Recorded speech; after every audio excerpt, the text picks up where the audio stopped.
Comment poser tes limites dans ta vie a un impact dans ton lit. Et oui, c'est complètement dingue de se dire ça, mais c'est la réalité. Il y a vraiment un lien, un fil de sens entre les deux qui se lient l'un avec l'autre et je vais t'expliquer comment j'en suis arrivé à cette conclusion à travers mes accompagnements. Dans cette vidéo, tu vas trouver pas mal de valeurs en ce qui concerne le rapport psychologique entre ta vie personnelle, ta vie intime et aussi ta capacité à t'affirmer dans ta sexualité. Mais avant d'y arriver, en fait, il faut savoir que Mindfuck, c'est une chaîne qui vise à ce que tu sois multi-orgasmique. Avoir des orgasmes sans éjaculer, garder son érection et en avoir plusieurs dans une même relation sexuelle, c'est possible. J'ai été moi-même formé par un maître taoïste qui m'a permis d'y arriver là, et j'ai été formé au coaching pour permettre à d'autres personnes d'en arriver là. Il y a quelques témoignages sur ma chaîne, tu peux aller les voir, il y a même une formation offerte, il y a tout un tas de techniques que tu peux mettre au point. Mais si tu veux aller plus loin, il y a la formation Mindfuck pour devenir multi-orgasmique dans la description, et il y a des formations gratuites dans la chaîne pour te permettre d'arriver à ressentir ces orgasmes-là et avoir des pratiques qui te permettent à mieux ressentir ton corps, ta sensualité et le plaisir et l'extase dans ta relation intime et amoureuse. Donc revenons-en aux faits. C'est un fait, oui, c'est pas une histoire que j'ai inventée. En fait, il y a un lien direct entre comment tu te comportes dans ta vie et ce que tu peux avoir comme comportement dans ta sexualité. En l'occurrence, je me suis rendu compte que beaucoup d'hommes ont du mal à s'affirmer, ont du mal à se faire respecter. À la respecter dans le sens à imposer leur cadre, le cadre de leur réalité. Une réalité qui est basée sur des faits. Nous sommes des hommes et nous avons des besoins, des désirs sexuels. Je vois encore beaucoup d'hommes qui nient cette part-là d'eux-mêmes. Ne parlons surtout pas des femmes, qui sont, selon moi, encore une fois, c'est un point de vue subjectif, il est discutable, mais sont des professionnels pour nier leur part sexuelle. Des professionnels pour être dans le déni de leurs besoins sexuels humains, parce qu'on est des hommes ou des femmes, ok, mais on a tous des besoins. Et en fait, je me suis rendu compte que les hommes en sont aussi co-responsables de ce déni. Pourquoi? Parce qu'en fait, il faut savoir que l'homme, dans sa vision du monde, en fait, veut toujours plaire à la femme. Ça part de l'enfance. Un homme a eu une mère, forcément, ou alors même il a été orphelin, il a eu une référence mère. Et il faut savoir que quand on est petit, on veut toujours plaire à son parent du sexe opposé. Parce qu'il y a une forme de relation presque amoureuse, mais pas encore charnelle, mais dans le sens où on veut vraiment euh, se lier et connecter avec le parent du sexe opposé. C'est notre premier amour, comme qui dirait. Pour y arriver, vu qu'on a le père dans les parages, le père qui est, on va dire, l'opposé, qui est notre opposant psychique à un niveau inconscient, et ben en fait on va se calquer, parce qu'on peut pas le battre lui pour pouvoir avoir la mère, on va essayer d'utiliser des stratégies pour pouvoir plaire et séduire notre maman. Je te parle à un niveau entre 0 et 7 ans. Et ben en fait, ces stratégies-là avec le sexe opposé, en fait, c'est de pouvoir avoir tout un tas de stratagèmes pour qu'elle soit heureuse, qu'elle se sente à l'aise, qu'elle soit satisfaite de notre présence en tant qu'enfant pour qu'elle puisse nous donner de l'amour. Tu vois le concept? Et en fait, le truc, c'est que en faisant ça, on nie aussi nos propres besoins. Peut-être que à une époque, quand tu étais enfant, ta maman te disait de faire des choses que tu n'avais pas envie de faire, mais tu les faisais quand même. Parce que d'une, c'était la représentante de l'autorité et que tu voulais pas que le père te mette une tatane ou tu voulais pas le déplaire à ta maman. Parce que quelque part, il y avait ce lien amoureux, qui n'était pas encore sexuel à l'époque, je le répète. Parce que quand on parle du complexe d'Oedipe, généralement, on se dit qu'à cet âge-là, on veut faire l'amour à son parent du sexe opposé, c'est pas le cas. Mais c'est à un niveau inconscient, on veut quand même s'unir symboliquement pour pouvoir se permettre de se marier quelque part. D'ailleurs, on le dit, les enfants veulent se marier quelque part avec leurs parents du sexe opposé vers cet âge-là, vers 7 ans. C'est mignon en soi, tu vois. Mais le problème, c'est qu'au niveau inconscient, on souhaite toujours plaire à l'autre, au sexe opposé, tout en faisant en sorte d'oublier nos propres besoins. Et c'est un stratagème qui, quelque part, à l'époque, quand on était enfant, avait du sens. Et oui, on n'allait pas commencer à se battre contre notre père, à se battre contre les règles paternelles, parce que quelque part, on était dépendant d'eux pour pouvoir survivre quand on était enfant. Mais au niveau adulte, je me rends compte que c'est encore beaucoup le cas. Il faut savoir que beaucoup d'hommes ont encore, à l'âge adulte, 25, 30, 40, 50, voire plus, ont encore ce stratagème de vouloir plaire à la femme, tout en oubliant ses besoins intimes et ne les affirmant pas. Et c'est ça le problème. Ce problème-là de nier cette part-là intime, sexuelle, du désir, d'affirmer ses désirs, d'affirmer son plaisir, d'affirmer son envie de s'unir à l'autre, comme ce qui a pu être le cas au niveau infantile, mais qui est le cas au niveau adulte, en sachant qu'avec la personne du sexe opposé, il y a la sexualité en jeu, eh ben, peut créer d'énormes troubles. Et du coup, on est parti sur cet aspect-là de la vie. Comment pouvoir s'affirmer, exprimer ses désirs en tant qu'homme et les imposer quelque part à la personne au sexe opposé, sans parler de les imposer, au moins délimiter notre cadre de la relation, délimiter notre cadre de vie. Et je me suis rendu compte que beaucoup de mes clients, en fait, ne délimitent pas le cadre de vie avec leur partenaire. Ils ne le savent même pas au fond, c'est quoi leurs besoins? C'est quoi leurs désirs? Qu'est-ce qu'ils veulent vraiment? Qu'est-ce qui les fait jouir? Qu'est-ce qui les excite? C'est quoi la vie qu'ils veulent pour pouvoir être totalement heureux? Non, parce que dans leur idée, au niveau inconscient, ils ne se rendent même pas compte, ils veulent plaire à leur partenaire. Ils veulent être quelque part le sauveur. On part du principe qu'on est les responsables du bonheur de l'autre. On part du principe qu'on est les responsables du plaisir de l'autre. Et du coup, en partant de cette idée que l'on est responsable du plaisir de l'autre, on lui coupe de son propre pouvoir. Et c'est ça le problème. Parce que si on part du principe, écoute-moi bien, qu'on est responsable du plaisir de l'autre et du bonheur de l'autre, qu'est-ce qu'on attend en retour? On attend que l'autre soit responsable de notre propre plaisir, de notre propre bonheur. Et c'est ça le problème dans les relations en général, c'est que au niveau inconscient, on a cette idée-là.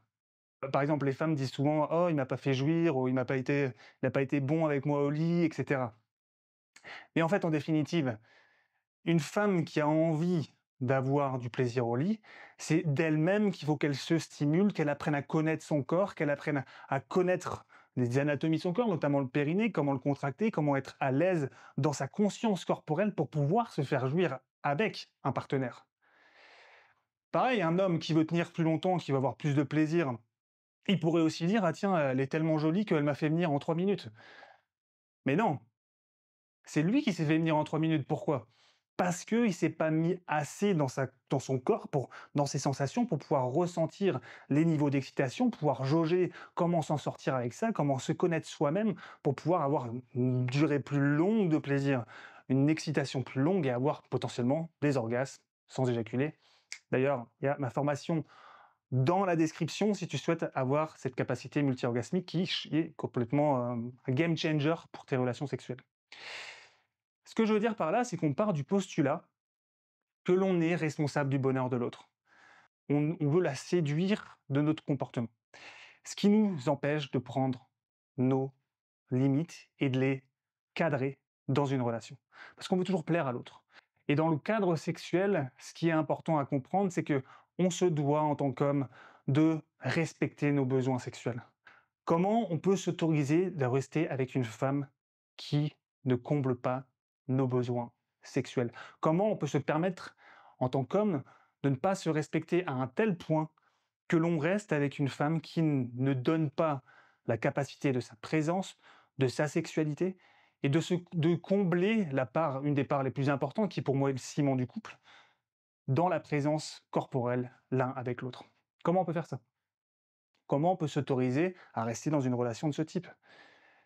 Est-ce que c'est une preuve de respect envers soi-même? Est-ce que c'est une preuve de respect envers l'autre que de ne pas être totalement authentique, de se dire en fait j'ai des besoins sexuels et je veux que tu les honores et je vais te les honorer aussi? Parce qu'en fait, il y a cette part de déni chez la femme qui est en fait liée à tout un tas de pressions sociales, notamment qu'une femme qui a des désirs sexuels depuis la nuit des temps est une traînée, que en fait elle est jugée par les autres femmes parce que les autres femmes, tout ce qu'elles veulent, c'est comme toute personne, avoir du plaisir, jouir de la vie. Mais comme elles ne se l'autorisent pas, les femmes, généralement, parce qu'elles nient cette part-là et qu'elles s'auto-jugent quand elles le font, bah, quand elles voient une femme qui s'autorise avoir de la jouissance, du plaisir et l'affirmer, eh ben, elles vont la juger, elles vont la critiquer parce que c'est le miroir de leur liberté qu'elles n'osent pas s'avouer elles-mêmes. C'est pareil pour les hommes d'ailleurs. Un homme qui va avouer, affirmer son plaisir et vraiment s'épanouir dedans, il va être jugé par les autres hommes qui, eux, ne le font pas. Au final, ce qui est important dans une relation, c'est de connaître son cadre de la réalité. Un cadre de la réalité, il doit être quelque part assez puissant pour vivre sans quelqu'un d'autre. Dans le sens où, en fait, ta réalité doit être solide. Une femme, une relation, c'est un plus dans la vie, c'est du bonus. Quelque part, je vois beaucoup d'hommes qui s'attendent à avoir une relation pour pouvoir vivre leur vie. Et paradoxalement, quand ils sont dans leur relation, ils fusionnent tellement avec la femme qu'ils ne sont même plus des êtres individués. Ils font tout en rapport à l'autre, ils font tout pour lui faire plaisir, ils font tout pour le couple. Et quelque part, hein, quand ils font cela, ils se font vampiriser par la relation, n'ont plus assez d'énergie pour eux-mêmes et ne sont plus connectés à leurs sensations et à leurs désirs personnels. C'est la même chose chez les femmes. Et du coup, ce que je veux dire par là, c'est que à travers la relation, la plupart des gens n'ont plus conscience de leur propre plaisir, de leur propre excitation, de leur propre désir personnel. Et c'est la même chose dans leur sexualité. Parce que dans leur sexualité, qu'est-ce qu'ils vont faire? Dans le rapport sexuel, ils vont se dire: «Mais en fait, moi je veux qu'elle prenne du plaisir» et c'est noble quelque part. Je veux qu'elle prenne du plaisir, je veux qu'elle ait des orgasmes, je veux qu'elle soit excitée. Du coup, ils vont être dans l'œil de l'autre à regarder si ils font bien les choses, si elle prend du plaisir, si, oh là là, elle est vraiment en train de prendre du plaisir ou est-ce qu'elle simule? Du coup, qu'est-ce qui se passe à ce moment-là précis? Ils sont plus connectés à leurs sensations personnelles, individuées. Et à partir de là, en fait, il y a un décalage. En fait, tu n'es plus présent. Tu veux donner à l'autre du plaisir, de l'extase, des orgasmes, mais quelque part, tu n'es pas assez présent en toi-même pour te être connecté à tes sensations, à ton propre plaisir. Si deux personnes veulent que l'autre soit heureux et qu'ils estiment que c'est à eux de donner du plaisir à l'autre et qu'ils attendent que l'autre ait du plaisir, au final, eux, ils sont dans l'attente que l'autre ait du plaisir pour avoir du plaisir. Je sais pas si je me fais bien comprendre. Mais du coup, à partir de là, en fait, bah, ils sont dépendants de l'autre pour pouvoir être bien dans leur vie. Et je vois beaucoup de personnes se cacher derrière la relation. Ils ont cet apanage, cette image de la relation donc de couple où ils sont heureux, où ils se donnent l'illusion d'être heureux quelque part parce que au final, ils sont en relation. Mais quand tu grattes un petit peu, en fait, tu te rends compte qu'ils ont même plus de temps pour eux. Ils sont tout le temps à la recherche et à donner à l'extérieur leur énergie et leur temps. Et quand tu grattes un petit peu, en fait, tu te rends compte que ça les bouffe. Parce qu'on ne s'est pas fait couper le cordon ombilical du ventre de notre mère pour, au final, être né pour pouvoir donner du plaisir aux autres. Non, on a un corps individuel, on doit être connecté à ses sensations, à son plaisir. Et une fois que l'on est heureux à l'intérieur de notre propre corps, une fois qu'on a délimité un cadre de vie dans lequel on se sent bien, on peut alors, et seulement alors, amener du bonheur à l'autre. Mais sans que ce soit une priorité. Moi, je vous avoue, hein, moi, quand je suis dans une relation sexuelle avec une femme, je me fiche qu'elle ait un orgasme. Je m'en fous. Je m'en fous et paradoxalement, c'est le fait de m'en foutre qui fait qu'elle en ait un et qu'elle prenne du plaisir. Parce que quelque part, c'est cette pression psychologique qui est parfois invisible de se dire: «Ah, j'espère qu'elle va avoir un orgasme, j'espère qu'elle va prendre du plaisir», qui fait qu'elle en a pas. Mais c'est à un niveau inconscient. Et moi-même, en fait, je me prends pas la tête à me dire: «Est-ce que je vais avoir un orgasme interne? Est-ce que je vais avoir une éjaculation?» quoi que ce soit. C'est pas le but, en fait, c'est juste rester connecté à mes sensations, à mon plaisir sur le moment, me permet d'être de plus en plus présent et c'est cette présence qui fait que l'intensité du moment est aussi incroyable. Donc du coup, en fait, l'idée de cette vidéo, c'est vraiment de rester connecté à soi, dans sa vie personnelle, de rester connecté à son individualité. Beaucoup de gens vont dire que c'est égoïste, mais c'est pas de l'égoïsme, c'est de l'amour de soi. Être égoïste, c'est toujours se dire que l'autre devrait me donner du plaisir pour mon propre plaisir personnel. Là, en l'occurrence, ce que je vous propose, c'est de vous donner du plaisir par vous-même. Et à partir de là, en fait, vous serez à même d'être ouvert à en donner aux autres sans attendre en retour. Du coup, je me rends compte qu'il y a aussi une grosse part de gestion du temps. En fait, gérer son temps, c'est gérer sa vie. Et il y a énormément de personnes qui viennent à moi et qui ont un problème de gestion du temps dans leur sexualité. Et quand tu regardes leur vie, en fait, ils gèrent pas leur temps dans leur vie. Ils prennent pas du temps pour eux, ils sont pas à l'écoute d'eux-mêmes, pas à l'écoute de leurs sensations, ils prennent pas un bloc-temps où vraiment ils se posent en eux-mêmes, ils se posent dans leur incarnation, dans leur on va dire dans leur ouais, dans leur présence.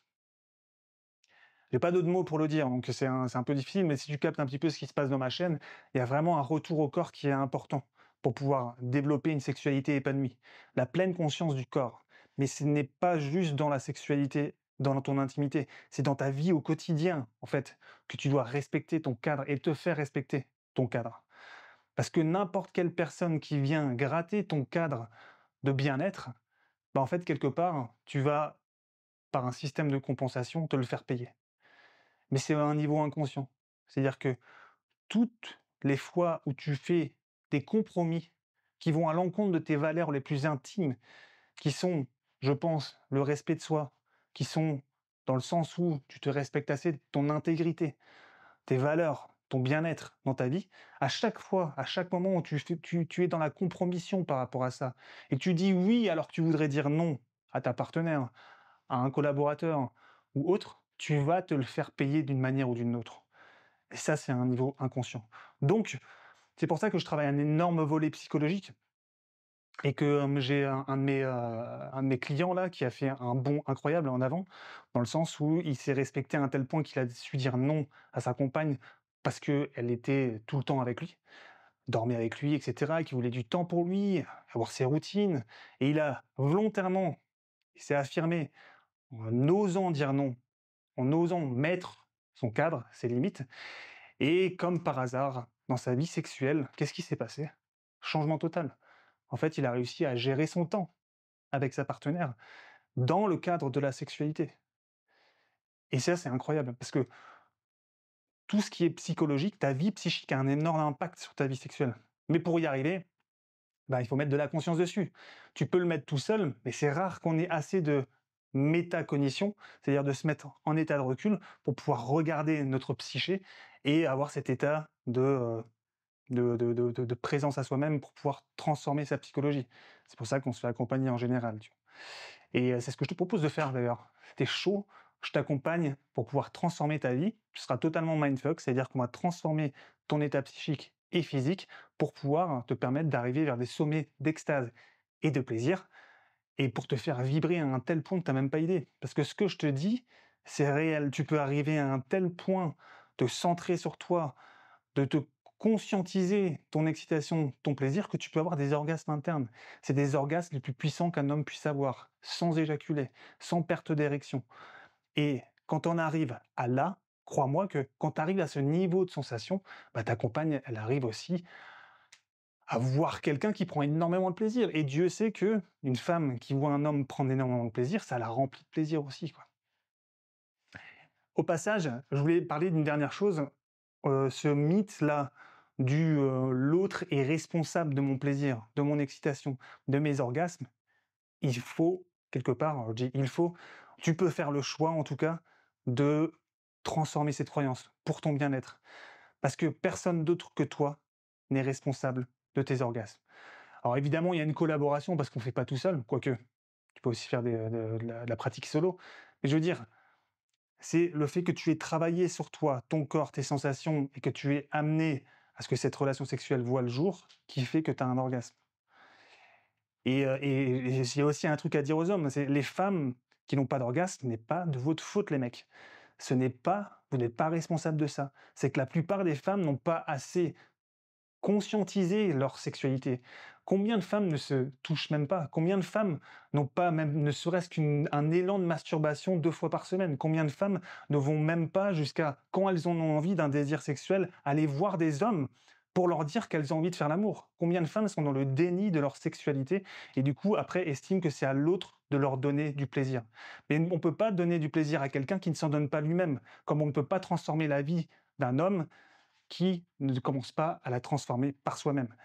Donc, il y a une part de responsabilité dans notre propre plaisir, et c'est pour ça qu'il y a des hommes qui vont devenir multi-orgasmiques grâce à la formation qui est en description, parce qu'ils se sont donné l'occasion de ressentir leur corps comme jamais aucun autre homme ne s'est permis de le ressentir. Il n'y a pas de secret, en fait. Plus tu vas te centrer sur toi-même et être à l'écoute de ton corps et te permettre de ressentir ces états d'excitation, plus, en fait, tu vas développer un plaisir beaucoup plus grand que la norme. C'est un muscle, c'est un moyen de vraiment transformer ton rapport à la sexualité. Plus tu vas t'entraîner, plus tu vas y arriver. C'est simple comme bonjour et ça se fait pas en une fraction de seconde. Ça prend du temps. Ça aussi, les gens ne le comprennent pas, mais ça prend du temps. J'avais fait une vidéo sur comment devenir multi-orgasmique rapidement. C'était un petit peu, c'était un petit peu satirique, dans le sens où, vous croyez quoi les gars? Vous croyez quoi, que ça se fait comme ça ou quoi? Non, ça prend du temps et pour certains, ça va prendre plus de temps que pour d'autres. Du coup, je t'invite, si tu souhaites à ce que ça te prenne moins de temps, bah, de prendre l'appel découverte en description pour que je puisse voir où tu en es par rapport à ça et si c'est le cas, en fait, t'accompagner parce que, tu le vois bien, je suis passionné par ce sujet. C'est quelque chose qui m'habite au plus profond de moi. Ça a transformé ma sexualité, ça a transformé mon rapport au corps, à mon rapport aux femmes et surtout mon rapport à mon affirmation dans ma vie. Quand tu arrives à un stade où tu as des orgasmes internes solo, des orgasmes puissants, qui sont à un qui sont inimaginables, en fait, crois-moi que ton rapport au monde, il change et c'est ce que et tu pas peur de dire ce que tu penses, t'as pas peur de dire ce que tu veux et t'as pas peur de l'affirmer et de mettre un cadre dans ta réalité, un cadre de vie qui te correspond, peu importe si ça déplaît aux gens. Parce que tu t'en branles, en fait. C'est le cas de le dire, tu en as plus rien à foutre et c'est ça qui est beau et c'est là où tu deviens de plus en plus libre aussi, de plus en plus libre de te connaître et c'est ça qui est beau. Bref, c'est beau ça, hein? Je te laisse mettre un commentaire. Les haters ont le droit de mettre des commentaires. Ceux qui sont pas haters ont le droit de mettre des commentaires. Vous pouvez mettre des pouces en bas, des pouces en haut, des pouces au milieu. Vous mettre des pouces aussi. Non, mais en vrai, juste, franchement, prenez du temps pour vous et prenez soin de vous, franchement. Mettez de la conscience sur votre corps. On est dans une société, on est dans un monde où il y a de plus en plus de personnes qui sont derrière des écrans, qui prennent plus conscience de leur sensualité et c'est quelque chose qui va nous faire perdre notre humanité, j'ai l'impression. Donc, au-delà de ce que je viens de dire de la sexualité, c'est vraiment un combat de tous les jours dans cette société que de reconnecter à ce qui est le plus essentiel en nous. Un, la sensualité, notre corps, le fait d'être conscient et centré dans notre corps. Deux, notre sexualité. Quoi de plus humain que d'être un être sexué? Combien de personnes nient cette part la plus humaine et quelque part la plus divine dans nos sociétés en ce moment même? En ce moment même, la plupart des gens vont préférer être derrière des robots, des machines, OnlyFans. Ils deviennent conditionnés à préférer ça plutôt que d'aller rencontrer des personnes et faire, oui, des rencontres qui sont parfois maladroites, des rencontres qui ne sont pas à la hauteur d'un sextoy la première fois, encore que ça dépend sur qui tu tombes, parce que les premières fois, il y en a aussi des exceptionnels, crois-moi. Et, et ouais, en fait, c'est chaud, quoi. C'est chaud cette société. Bref, j'espère que ça t'a plu cette vidéo.